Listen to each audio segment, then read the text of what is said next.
mundo está conectado y acontecimientos que se desarrollan en distintos lugares, no importa la distancia, pueden tener efectos directos o indirectos en nuestro país por sus implicaciones ya sean económicas, políticas o culturales. Este es el tema de hoy en Noti6 Especial, por lo que hemos invitado al profesor José Rivera, experto en relaciones internacionales, diplomacia y geopolítica. Además, es profesor de la Universidad del Sagrado Corazón, columnista y también analista. Muchas gracias por estar con nosotros. Así que bueno que una vez más está aquí. Esta es su casa, como siempre.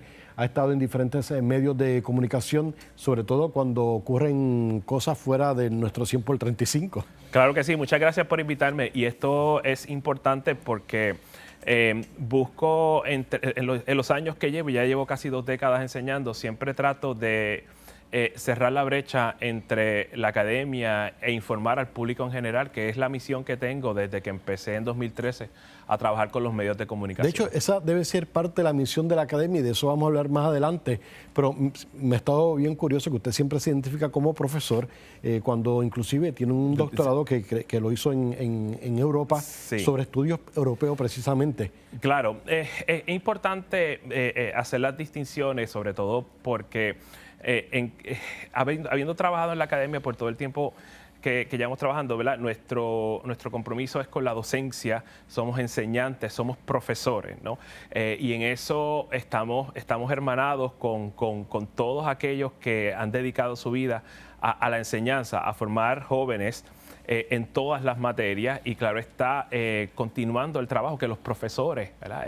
A nivel escolar concluyen. Así que para mí es bien importante esa distinción y recordando también, ¿verdad?, que el título profesor aplica a todos esos enseñantes que se desviven por sus estudiantes, que se desvíen por la academia, por la investigación, tengan doctorado o no, porque algunos de ellos incluso tienen maestría y son expertos en sus campos. Y usted va más allá de la academia porque siempre está disponible para los medios de comunicación, que hay veces que el público critica que se entrevista a veces más a políticos que a académicos, que deberían de dar un poco de espacio, pero también está la disponibilidad del académico o el catedrático están en los medios de comunicación. Claro que sí. Todas las instituciones de educación postsecundaria y definitivamente la Universidad del Sagrado Corazón, que se toma esa misión en serio. ¿Por qué? Porque tiene una de las mejores escuelas de comunicación que hay en Puerto Rico. Busca precisamente eso, de llevar a la gente que tiene el peritaje en todas las materias universitaria, de cruzar ese umbral de la academia a informar al público. ¿Por qué? Porque el público está sediento de información. Porque el público, como dijiste, muchas veces se cansa de oír solamente la opinión de los políticos, porque muchas veces hablan de política, pero no necesariamente de política pública, de cuestiones concretas para mejorar la calidad de vida de los puertorriqueños y puertorriqueñas, la sociedad, la economía, cosas que son tan importantes para la cotidianidad de los puertorriqueños, para la psique de los puertorriqueños, temas de seguridad, temas de educación. Y yo creo que eso es importante porque una de las cosas que yo hago, por lo menos con las relaciones internacionales, con la diplomacia, con la geopolítica, es buscar precisamente de cerrar esa brecha entre el público en general, que no va a entrar a mi salón de clase por las razones que sean, porque ya son profesionales, porque nunca fueron a la universidad, y que se interesen por estos temas porque directa o indirectamente les van a afectar. Bueno, y ustedes van a ver aquí una conversación, a eso le invitamos a que sean parte de esta conversación, ustedes están allá, nosotros desde acá, y hablando sobre temas internacionales, una de las preguntas que muchas personas se hacen luego de ver lo que está ocurriendo en muchas partes del mundo, sobre todo con el tema de los conflictos bélicos, Corea del Sur, Corea del Norte, Taiwán, China, Estados Unidos, lo que está ocurriendo en Ucrania. Profesor, ¿qué tan cerca estamos de una tercera guerra mundial? ¿Esto es psicología o realmente estamos cerca de ello? Yo creo que lo que está ocurriendo ahora afecta mucho nuestras ansiedades colectivas, afecta mucho la psique colectiva. Creo que estamos en un momento sumamente delicado, definitivamente. El hecho de que hay una guerra en Ucrania, el hecho de que existen tensiones en el estrecho de Taiwán, es decir, el cuerpo de agua que separa Taiwán de la República Popular China, nos acerca a un momento en el que cualquier gesto puede volverse irreversible, puede volverse, o el daño puede volverse irreparable. Creo que esa ansiedad también la comparten aquellos que formulan política exterior, aquellos que están en el Departamento de la Defensa, en el aparato de seguridad nacional de los Estados Unidos, y obviamente en el cuerpo diplomático de los Estados Unidos. Ellos comparten las mismas ansiedades y entiendo que las mismas ansiedades también, por ejemplo, las comparte el gobierno de la Federación Rusa, obviamente el gobierno de la República Popular China, porque nadie quiere guerra. El hecho de considerar o que se haga realidad, debo decir, un escenario donde se utilicen armas nucleares, ya habremos perdido todo. Habremos perdido todos. Porque, de nuevo, no hay marcha atrás a un ataque nuclear. Sería catastrófico y sería, por lo menos, si no es el fin de la vida humana sobre la Tierra, habría un cambio drástico, catastrófico sobre la faz de la Tierra, sobre todo porque hay lugares donde no podríamos desempeñarnos porque están radioactivos. Y esto lleva a una pregunta bien sencilla. Si es algo catastrófico, ¿por qué se crearon? ¿Para eliminarse o autoeliminarse? Porque tú destruyes un país, pero te vas a destruir a ti mismo a largo plazo. Eso habría que preguntárselo a la gente que... No toda la vida vas a vivir a 200 metros debajo de la tierra. Eso habría que preguntárselo a la gente que ya no está viva. No sabemos cuál fue la determinación. Bueno, no sabemos. Tenemos una idea. Era parte de una cultura, otra historia, era otro mundo. Sí. Yo creo que la lógica de aquellos que durante los últimos meses de la Segunda Guerra Mundial, sobre todo en Estados Unidos, cuando desarrollaron la bomba atómica, la desarrollaron porque tenían la necesidad de acabar con la guerra lo más pronto posible, empujar la rendición del imperio japonés en ese momento, sin comprometer una cantidad enorme de tropas a la invasión del archipiélago japonés, que era que era uno de los escenarios y era una de las estrategias que se estaba considerando en ese momento. La bomba atómica resolvió eso, creando un daño enorme en Hiroshima, en las ciudades de Hiroshima y Nagasaki, y provocando en ese sentido la rendición inmediata e incondicional de Japón.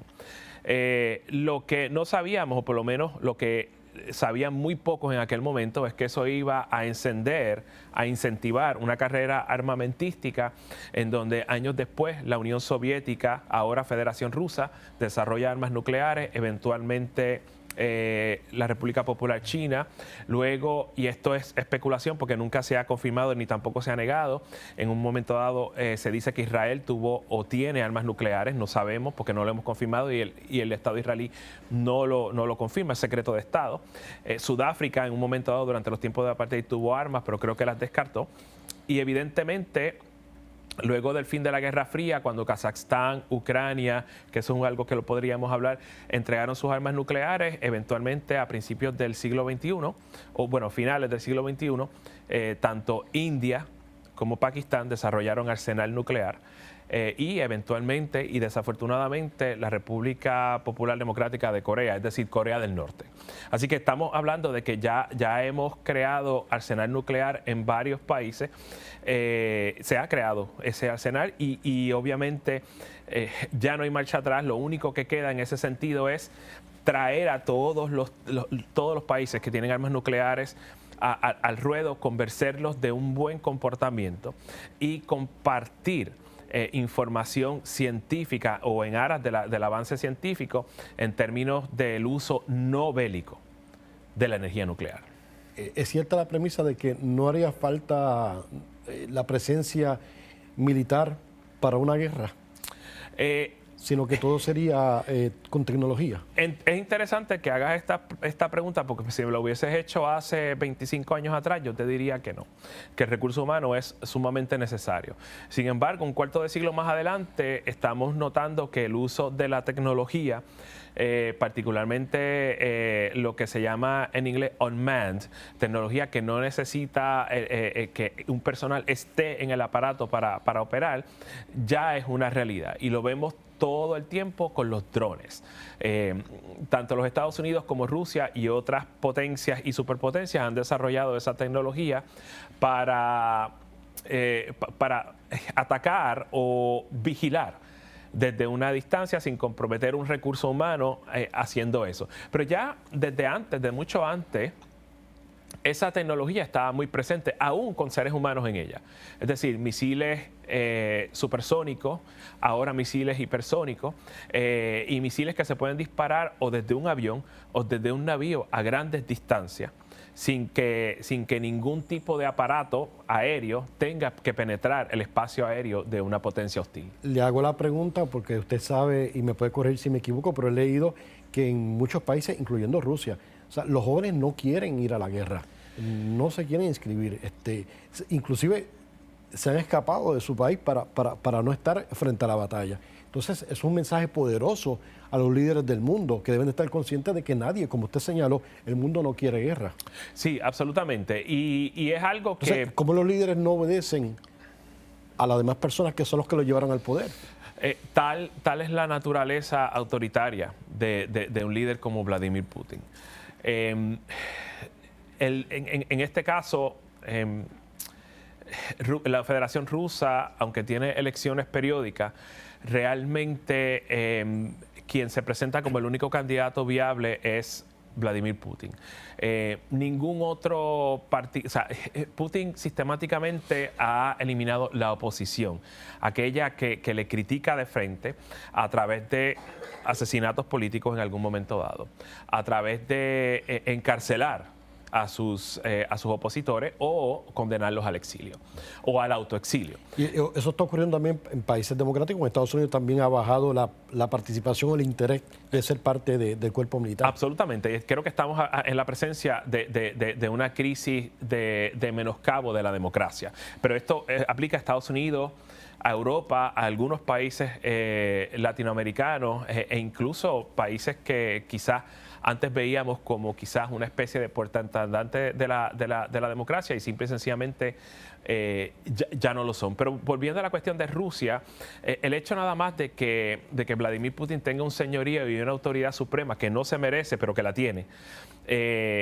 y control de los medios de comunicación, control de las instituciones y el hecho de que los partidos políticos de oposición que están en el Parlamento ruso son básicamente sumisos al partido de Putin, incluyendo el Partido Comunista, simple y sencillamente no deja mucho espacio para la oposición. Sabemos que alguien que hace algún tipo de manifestación en Moscú, en San Petersburgo, en cualquier otra ciudad rusa, seguida tiene el aparato de seguridad encima y simple y sencillamente lo exilian. Así que objetores por conciencia, si existen, van a tener que o esconderse o simplemente exiliarse. Y eso cada vez, a medida que pasa el tiempo, en Rusia es más difícil. En breve regresamos con el profesor José Rivera González. El tema de hoy, le podríamos decir una vuelta al mundo, la academia, la necesidad de estar informados.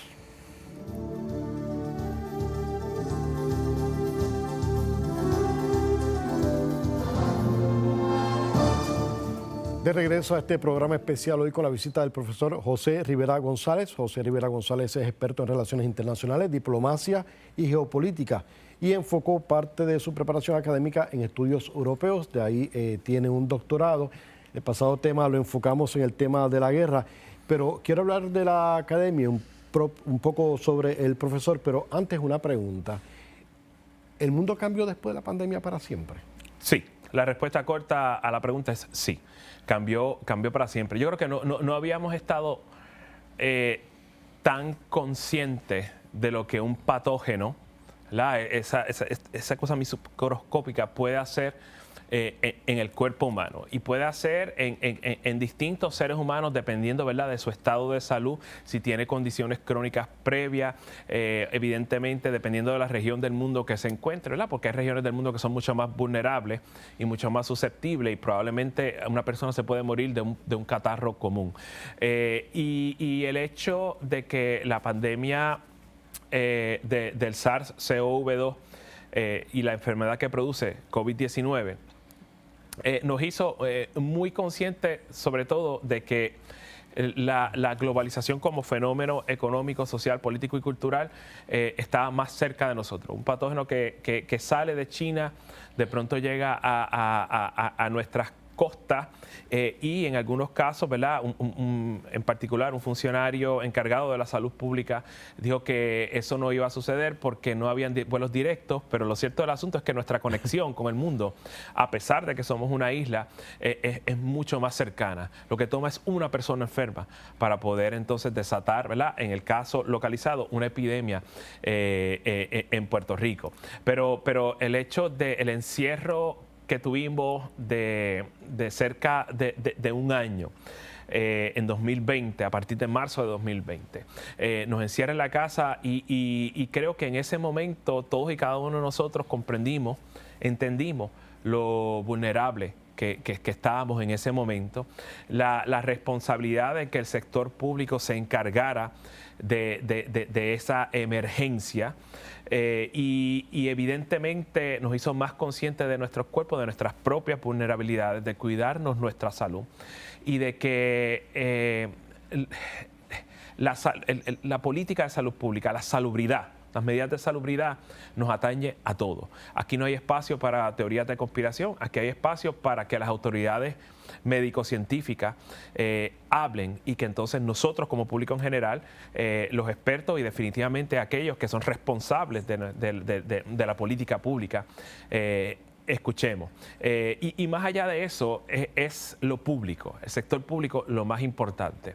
Nosotros desarrollamos Occidente desarrolló una serie de vacunas, obviamente Pfizer, BioNTech, Moderna, Janssen o Johnson & Johnson y AstraZeneca.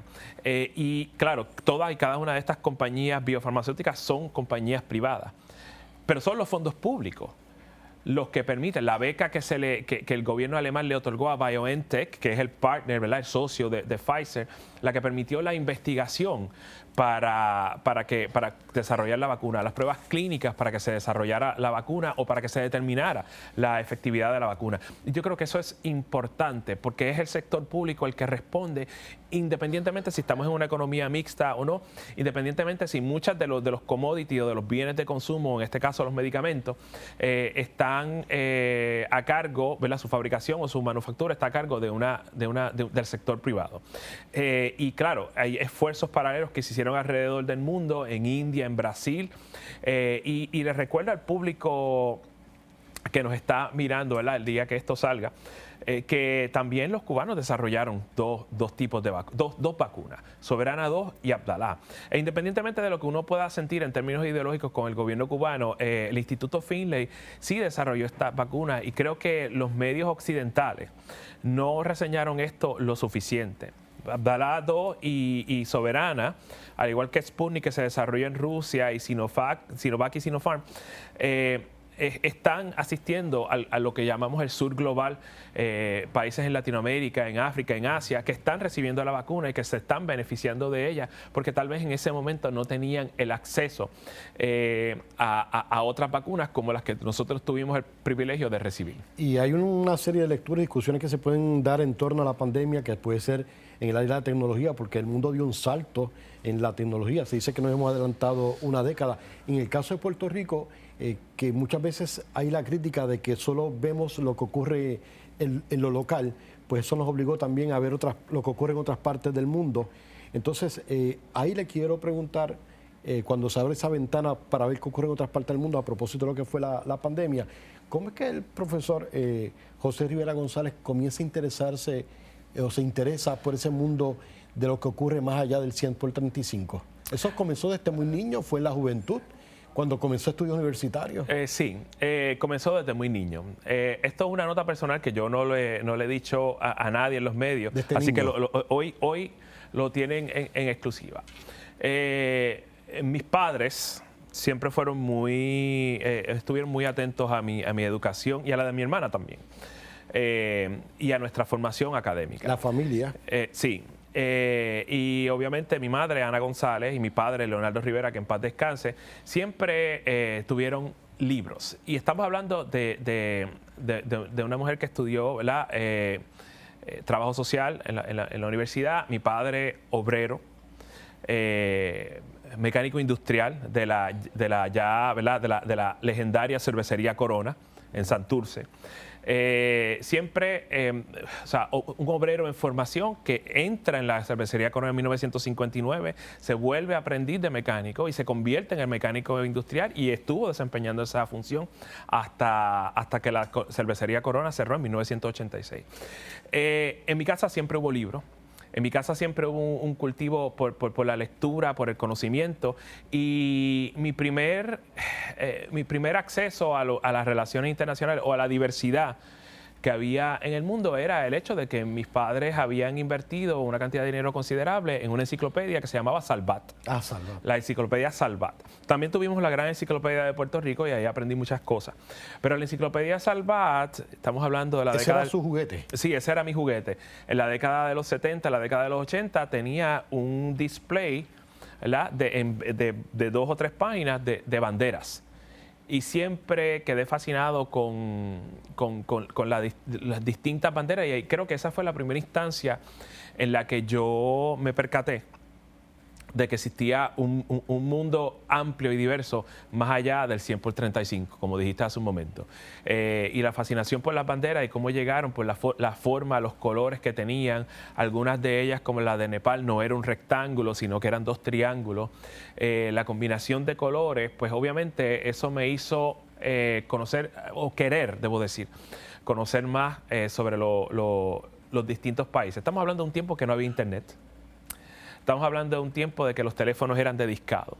Estamos hablando de un tiempo en que si sí había interconexiones entre computadoras, estas eran muy costosas y solamente las instituciones científicas más prestigiosas y obviamente el Departamento de la Defensa lo tenía.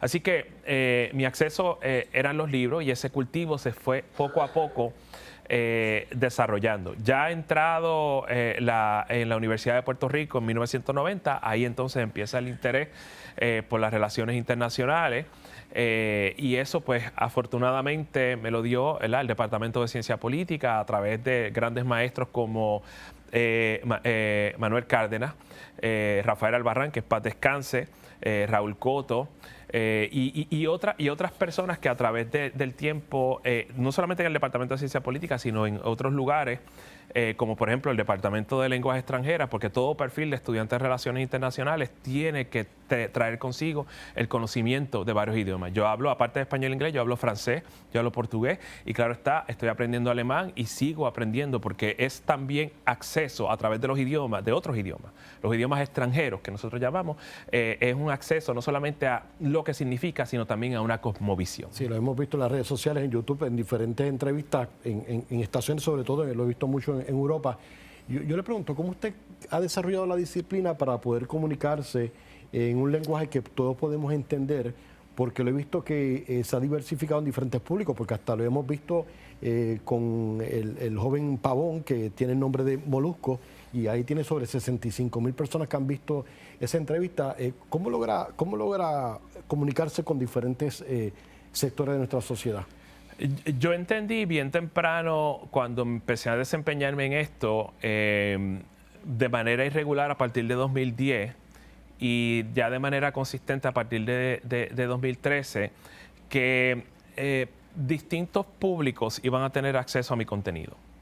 Y entonces, por ejemplo... Eso fue una meta que usted se propuso. Sí, no, y lo entendí desde el principio y yo me propuse que si... A mí me da terror que se me malinterprete o que no se entienda lo que yo digo. Por lo tanto, mi función como persona que colabora con comunicadores es precisamente comunicar de manera efectiva. Y eso va a depender del público. Entonces, si estoy en un noticiario a las 11 a.m., donde me desempeñé casi 9 años y después entonces quitaron el segmento, lamentablemente, pues yo sabía que mi público a esa hora iban a ser las égidas, es decir, nuestros adultos mayores. Y ellos pues obviamente son una generación producto de otro momento. Muchas veces el acceso a la lectura a través de los periódicos era muy necesario y era una generación muy cultivada. Y en ese sentido, pues hablaba para ello.